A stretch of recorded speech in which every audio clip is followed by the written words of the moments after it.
क्या परमेश्वर के बेटे हैं और आप अपने पिता से सच्चा लव करते हैं, प्यार करते हैं, तो आपको लिखना है इस बात को। आपको प्रार्थना इसलिए करनी है कि आप परमेश्वर से प्यार करते हैं। लोग आराधना क्यों करते हैं? खुदा से कुछ पाना चाहते हैं।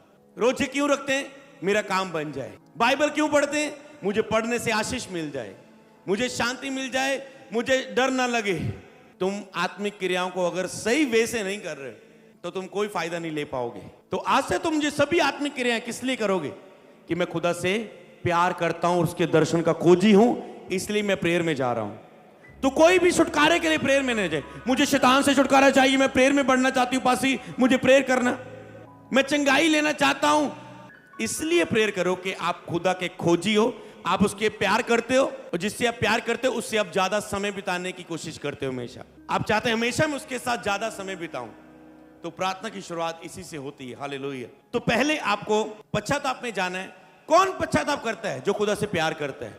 वो पश्चाताप के लिए नहीं जाएगा जिसको खुदा की जरूरत नहीं। वो कहता है मैं पाप में हूं, ठीक हूं, मैं अपने पाप में, मैं अपनी ऐश में ठीक हूं, मुझे कोई जरूरत नहीं है। मैं नशा कर रहा हूं, मैं नशा छोड़ना नहीं चाहता। मैं लड़की के साथ गलत रिलेशनशिप, नहीं, मैं ये छोड़ना नहीं चाहता। मैं बेईमानी से पैसा कमाता हूं, नहीं, मैं ये छोड़ना नहीं चाहता। क्योंकि वो खुदा से प्यार नहीं, संसार से और संसार की वस्तुओं से प्यार करता है। पर जिसको खुदा से प्यार है उसे पता है खुदा के बिना मैं कुछ भी नहीं हूं, मैं उसका प्यार करता हूं। वो पश्चाताप के लिए खुदा के पास जाएगा। खुदा, चाहे मेरे पास बहुत कुछ है पर तू नहीं है, इसलिए मुझे माफ कर, क्योंकि मुझे तू चाहिए।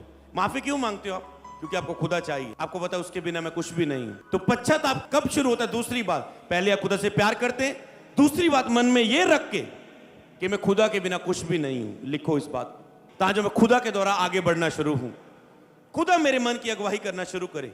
होशे 6:3 में लिखा है, तो आओ हम ज्ञान ढूंढें, वरन परमेश्वर का ज्ञान प्राप्त करने के लिए यत्न भी करें। तो कहते हैं आओ हम ज्ञान ढूंढें। क्षमा के बाद आपको ऐसा ज्ञान चाहिए परमेश्वर का, ज्ञान प्राप्त करने के लिए यत्न करें। क्यों ज्ञान प्राप्त कर रहे हो? आशीष लेने के लिए? आपका मकसद मेन क्या है? मैं इसलिए ज्ञान प्राप्त कर रहा हूं कि जिससे मैं प्यार करता हूं उसे मैं और प्रसन्न कर सकूं अपने जीवन के द्वारा, रूहों को बचा के, मस्सा के द्वारा, भरपूर जीवन के द्वारा, टेस्टिमनियों के साथ भरे हुए जीवन के द्वारा मैं उसे और प्रसन्न कर सकूं। अपने ज्ञान ढूंढे, वरन परमेश्वर का ज्ञान प्राप्त करने के लिए यत्न भी करें, क्योंकि यहोवा का प्रगट होना बोर का सा निश्चय है। वह वर्षा की नाई हमारे ऊपर आएगा, वरन बरसात के अंत की वर्षा के समान जिससे भूमि सिंचती है। तो इसलिए ज्ञान को ढूंढे, वरन ज्ञान प्राप्त करने के लिए यत्न करें। आप यत्न करने हैं। प्रार्थना में आपका यत्न होना चाहिए, आपकी कोशिश होनी चाहिए। अनुग्रह वो करेगा, दया वो करेगा। तो ये पहली बात है जो आप सीख चुके हैं, वो थी क्षमा। हालेलुया। प्रार्थना को पहला स्थान देना। तो ये प्रार्थना के पहले स्तर में क्या होता है? ये पहले 15 मिनट में होता क्या है? जिसमें केवल आप अपनी निर्बलताओं में जाते हैं, आप अपनी अभिलाषाओं में जाते हैं। तो अगर आप 15 मिनट ही प्रार्थना करके उठ जाओगे तो इसमें तो आप निर्बलताओं में थे, प्रेयर भी कर रहे थे, गंदे विचार भी आ रहे थे, आप लड़ रहे थे, केवल माफी मांग रहे थे खुदा से, प्रेयर भी कर रहे थे पर मन कहीं और लगा हुआ है, प्रेयर में बैठे हो पर मन उठने को कर रहा है। तो ये 15 मिनट पहले निर्बलता के स्थान है, जिसमें आप परमेश्वर की दया मांगते। प्रभु, मैं इस निर्बलता में होके आया हूं, मैं इस पाप के नीचे होके आया हूं, मैं इस गलती के नीचे आया हूं, मैं इस निर्बलता के नीचे तेरे पास आया हूं।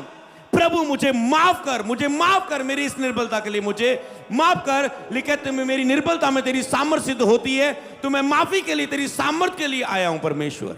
जब आप थोड़ी प्रार्थना करते हैं, मतलब आपने 15 मिनट की रोज प्रार्थना, आप केवल एक सुरक्षा के नीचे हैं, पर आप एक ब्लेस्ड लाइफ, एक प्रभावशाली लाइफ, एक आशीषित जीवन, चंगाई से भरा हुआ, तंदुरुस्ती से, गवाहियों से भरा, गुड न्यूज से भरा हुआ, खुदा की संगति से भरा हुआ जीवन, प्रकाशनों से भरा हुआ जीवन नहीं ले सकते इस 15 मिनट की प्रेयर में। तुम सुरक्षा ले सकते हो थोड़ी सी, तुम माफी ले सकते हो इस 15 मिनट की प्रेयर में। खुदा मुझे माफ कर। माफी के साथ अगली बात आएगी, तुम्हें छुटकारे के लिए प्रार्थना करनी है, छुटकारे के लिए विनती करनी है। तो यहां पर छुटकारे के लिए हम फायर प्रेयर नहीं कर रहे हैं, ध्यान से देना। आप छुटकारे के लिए विनती, तो खुदा ने माफ तो कर दिया, तब दूसरा चरण प्रार्थना में आपके लिए क्या होना चाहिए? छुटकारा। छुटकारे के लिए विनती कि खुदा, मुझे तूने माफ किया, अब मुझे इस पाप से छुटकारा दे, मुझे निर्बलता से छुटकारा दे। हे खुदा, मैं तुझसे विनती करता हूं, मुझे इस कमजोरी से, मुझे इस गलती से, इस गुस्से से, इस क्रोध से, इस नशे से, इस व्यभिचार से, जिस गलती से मैं आया हूं परमेश्वर, मुझे छुटकारा दे परमेश्वर। ओके, अब इस बात को हम छुटकारे के लिए विनती वचन के साथ पढ़ेंगे। भजन संहिता उसका 50 अध्याय उसकी 15 आयत क्या लिखा है?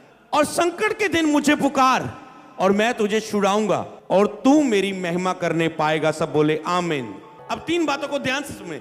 संकट के दिन मुझे पुकार। सबसे पहले प्रार्थना में आप संकट में हो, आप पाप के संकट में हो, पश्चाताप नहीं मांगे, माफी नहीं मांगे, शैतान वो पाप आपको मार देगा, दुखी कर देगा, अटैक करेगा। उसके बाद अगर आप माफी पाके पंखों के नीचे प्रभु के नहीं जाएंगे, वो पाप बढ़ता जाएगा, प्रभु से अब दूर होते जाएंगे और वो इतना बढ़ता बढ़ता बढ़ता इतना बढ़ जाएगा, तुम बहुत खड्डे में, बड़े खड्डे में गिर जाओगे। फिर वहां से आना बहुत मुश्किल हो जाता है कई लोगों का।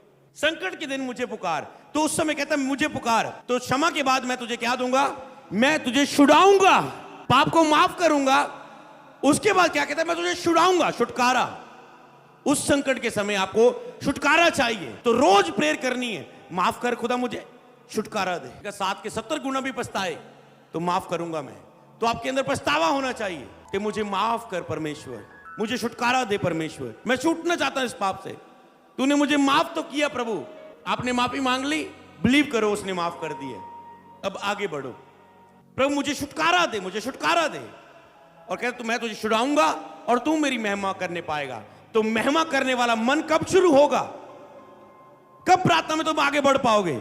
जब छुटकारा होगा। जब छुटकारा होगा तो तुम कहते मैं महिमा कर रहे, मेरा मन नहीं लगता महिमा करने, प्रेयर करने में, स्तुति करने में, तारीफ करने में, धन्यवाद दिल से दे ही नहीं पा रहा हूं। क्यों नहीं हो पा रहा है? क्योंकि अभी तक तुम क्षमा नहीं पाए हो, अभी तक तुमने छुटकारा नहीं पाया। खुदा मुझे छुटकारा दे।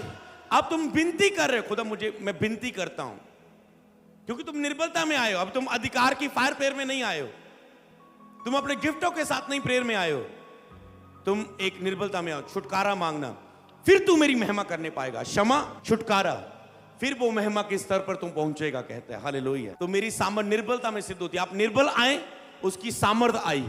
सामर्थ ने क्या दिया आपको? छुटकारा। तो अभी आपने छुटकारे के लिए दूसरी प्रेयर आप करते, पहले क्षमा के लिए, दूसरी के प्रभु अब इस चीज के लिए मुझे छुटकारा दे। हालेलुया। छुटकारे को मांगने के बाद आपका हृदय चुनाव करता है कि मुझे अगले स्तर में जाना है प्रार्थना के नहीं। आप मान लो 15 मिनट की प्रेयर की, इस सेशन में चल रहे हैं, ये आपका हृदय चुनाव करता है कि मैं प्रार्थना से उठ जाऊं। जहां आप चुनाव करते हैं अपने हृदय से कि नहीं, मुझे प्रार्थना के 45 मिनट के अगले सेशन में एंटर होना है, काम है, फोकस है। यीशु का फोकस परे किया यीशु मसीह ने और एकांत में चले गए। कि आपका हृदय चुनाव करता है कि मुझे क्षमा, छुटकारे के बाद अब आगे जाना है या नहीं। तो क्षमा, छुटकारे के बाद अगला जो पॉइंट आपने लिखा था वो था दया और अनुग्रह के लिए विनती। तो अभी आप छुटकारे के लिए क्या मांगना है? छुटकारे में मांगना क्या है? प्रभु मुझे छुटकारा दे। केवल ऐसे छुटकारा हो जाएगा? प्रभु मुझे छुटकारा दे, मुझे छुटकारा दे, मुझे छुटकारा, ऐसे होगा? नो। प्रभु मुझे छुटकारा दे, मुझ पर दया करे, मुझे ये ग्रेस दे खुदावन कि मैं इससे छूट जाऊं, मुझ पर अनुग्रह कर। एक होती दया, एक आती आपके ऊपर ग्रेस। दया होती है, मान लो कोई आया, कोई पापी है, कोई निर्बल है, कोई दुखी है, कोई बीमार है, तो परमेश्वर ने, कोई कोढ़ी है, कोई बीमार है, कोई पाप से, तो खुदा उस पर क्या करता है? दया। पर जब उस पर कोई चीज ठहर जाती है, आशीष, ब्लेसिंग, उन्नति, मसा, अभिषेक, वरदान, तो वो क्या? खुदा ने अनुग्रह किया है, कृपा की है आपके ऊपर, वो ग्रेस आपकी लाइफ में आ चुकी है। तो दया कर प्रभु मुझ पे।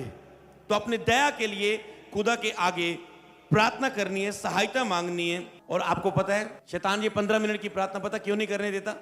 इसमें ही लोग क्यों नहीं बैठ पाते? वो इसलिए क्योंकि उसको पता है अगर ये प्रार्थना में बैठ गए, सबसे पहले ये जो पाप गलती करवाई है ये माफी मांग लेंगे, खुदा का स्वभाव सदा माफ करने वाला है, वो माफ करेगा और मेरा काम खत्म। दूसरी बात, मैंने ये पाप का बंधन इसमें बांधना चाहता हूं, ये यही अब एक गलती की है, अब ये गुस्सा करता रहे, अब ये नशा करता रहे, अब ये लड़कियों को देखता रहे, अब ये बार बार हाथ से गलत काम करता रहे, हाथ ये चीजें करता रहे, वो अब ये बार बार करे। पर तू कहता है प्रभु मुझे छुटकारा दे, मैं इसमें और नहीं गिरना चाहता हूं, मुझे यही से छुटकारा दे खुदा, माफ कर, और मैं इसमें आगे नहीं बढ़ना चाहता, मुझे छुटकारा दे, दया कर, कृपा कर। शैतान को पता ये होगा वहां पर, शैतान को पता है वो तुझे क्षमा कर देगा। वो कहता है संकट के मुझे पुकार, मैं छुटकारा दूंगा। वो पुकारने का इंतजार करता है खुदा, बिना पुकारे आपको ये नहीं देगा। बैठे बैठे नहीं होता छुटकारा, क्षमा। कई लोगों की जीरो प्रेयर है और वो आपको पाप के नीचे, श्रापों के नीचे, लड़ाइयों के, झगड़ों में, पूरी प्रेशर के साथ, राइट, हालात और परिस्थितियों से गिरे हुए लोग। क्यों? क्योंकि वो 15 मिनट की स्टेप नहीं ले पाते, 15 मिनट की ये प्रार्थना नहीं कर पाते। पर ये अगर कर लें, खुदा ने माफ भी करेगा, छुटकारा भी देगा और अपनी दया भी करेगा। दया मतलब आप पर दया हो चुकी है, अब आज के बाद तुम कभी इस पाप में नहीं गिरोगे यीशु के नाम में, हालेलुया। अब तुझ पे दया हो चुकी है। जैसे खुदा ने कहा, ए अधरंगी तुम माफ किया गया, दोबारा फिर से पाप ना करना। अब तुझ पे दया होगी है। ए बेचारन औरत, अब मैंने तुझे माफ कर दिया, दोबारा फिर पाप ना करना। ये दया हो चुकी, तुझ पे ग्रेस आ चुकी। अब उसके बंधन टूट गए। ऐसा नहीं कि उस वो बेचार में पकड़ी गई। यीशु ने उसे कहा, ओके, क्या जमीन पर वो पत्थर मारे जिसने कोई पाप नहीं किया, ओके, पाप को माफ, मैं तेरे पाप को माफ करता हूं। ओके, बेचारन औरत का पाप तो माफ हो गया, तो क्या वो जाके फिर बेविचार करेगी? इसका मतलब अगर ये ग्रेस आ चुकी है, खुदा ने दया कर दी है, माफ भी किया और दया कर दी, आज के बाद तो ये पाप की दुष्ट आत्मा, ये व्यभिचार कराने वाली दुष्ट आत्मा निकल जाएगी तुझ में से। तो उस व्यभिचारण औरत से जो गंदे कामों में थी, उसमें से जो बहुत दुष्ट आत्मा निकली, छुटकारा हो गया, दया कर दी खुदा ने, उसके बाद वो दोबारा उस पाप में नहीं गई। हालेलुया। ये है दया, ये है खुदा की दया है। तो शैतान को पता है ये 15 मिनट की प्रेयर में ये होगा, इसलिए वो रोकता है। पता क्या होगा इसमें? वो ये लिखा है। अब अनुग्रह और दया के विषय में वचन को पढ़ेंगे जो हमने सीखा है, फिर पहला स्तर हमारा कंप्लीट होगा। रोमियो 9:15 में क्या लिखा है? क्योंकि वह मूसा से कहता है कि मैं जिस किसी पर दया करनी चाहूं उस पर दया करूंगा, और जिस किसी पर कृपा करनी चाहूं उस पर कृपा करूंगा। यह खुदा का स्वभाव है। इस दया के बारे में रोमियो की कलीसिया में भी बात की गई। कृपा करूंगा, यह परमेश्वर का हृदय है कि मैं जिस पर दया करनी चाहूं उस पर दया करूंगा। इसलिए आप जाते हैं, प्रभु मुझ पे दया कर, मुझ पे कृपा कर। लूका 18:35 से लेकर 43 तक, यहां पर एक व्यक्ति ने दया को मांगा। कैसे मांगा देखो, और शैतान रोकता है। इसमें साबित होगा इस वचन के द्वारा। जब वह यरीहो के निकट पहुंचा तो एक अंधा सड़क के किनारे बैठा हुआ भीख मांग रहा था। तो अंधा सड़क के किनारे क्या, वेदों को जाना है, स्टोरी आप जानते हैं। वो सड़क के किनारे बैठा भीख मांग रहा था। तो जब तक आप क्षमा नहीं मांगते, छुटकारा नहीं मांगते, आप अपने हालातों में, उसी पापों में बैठे रहते हो, अपने उसी अंधेपन को लेके, उसी लंगड़ेपन को लेके, उसी बीमारी को लेके, उसी कर्जे को लेके, उसी लोन को लेके, उसी मसले को लेके, उसी गड्डी को लेके, गरीबी को लेके तुम बैठे रहते हो एक जगह। अंधा अपने अंधेपन को लेके भीख मांग रहा था, एक जगह बैठा रहता था। शैतान को पता है अगर ये उठ के खुदा के पास गया दया के लिए, खुदा माफ कर देगा, क्योंकि वो जिस पर दया करना चाहता है उस पर दया करता है। 36 आयत में लिखा है, और वह भीड़ के चलने की आहट सुनकर पूछने लगा, ये क्या हो रहा है? उसने देखा भीड़ तकड़ तकड़ तकड़ तकड़, लोग शोर मचा रहे हैं। उसने कहा ये क्या हो रहा है, ये क्या हो रहा है?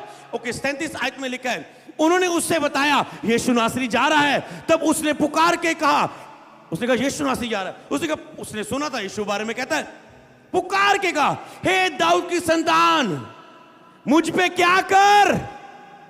कोई बोल सकता है ऊंची आवाज में, दया कर मुझ पे।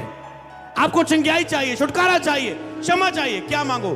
दया, दया कर, दया कर, दया कर। तो पहली प्रार्थना आपकी क्षमा के लिए, छुटकारे प्राप्त करने के लिए, अनुग्रह और दया मांगने के साथ हो। हालेलुया। ओके, 39 आयत में क्या हुआ? जो आगे जाते थे उन्होंने उसे डांटने लगे, चुप रह, परंतु वह और भी चिल्लाने लगा। शैतान ऐसे ही आपको चुप कराना चाहता है। अरे चुप हो, प्रेयर में चुप हो, चल तेरा काम, चल तेरा ये बिजनेस, चल तेरा वो काम, तेरा वो काम, तेरे कपड़े धोने पड़े, तेरा पोछा लगाना पड़ा, तेरे पड़ोसी आने पड़े, तुझे उसकी कॉल कर, उसकी चिंता कर, उसकी चिंता कर। वो कहेगा कॉल नहीं की, तुझी मम्मी की याद आ रही, तुझी बापू की याद आ रही, तुझे इसकी याद आ रही, चल उसे कॉल लगा। ऐसे आपको शुरू करेगा। उसे पता है ये चुप रहे तो ठीक है, पर वो अंधा चुप नहीं रहा। उसने कहा दया कर। लोगों ने रोका, मतलब शैतान आपको रोकना चाहता है, पर वो और भी चिल्लाने लगा, मुझ पे दया कर दाऊद की संतान, मुझ पर दया कर। क्या करने लगा वो? और पुकारने लगा। तो आपको दया तब तक मांगनी खुदा की जब तक आपको महसूस ना हो कि उसने दया कर दी है। अब मैं प्रार्थना के अगले स्तर में जा सकता हूं कुछ करने के लिए। हालेलुया। फालतू में शब्दों की प्रार्थना न लेके जाए, नहीं तो रुके उस पहले स्तर में। 15 मिनट लग रहे, आधा घंटा लग रहा है, आपको महसूस हो कि हाँ मेरी प्रेयर हृदय से निकली।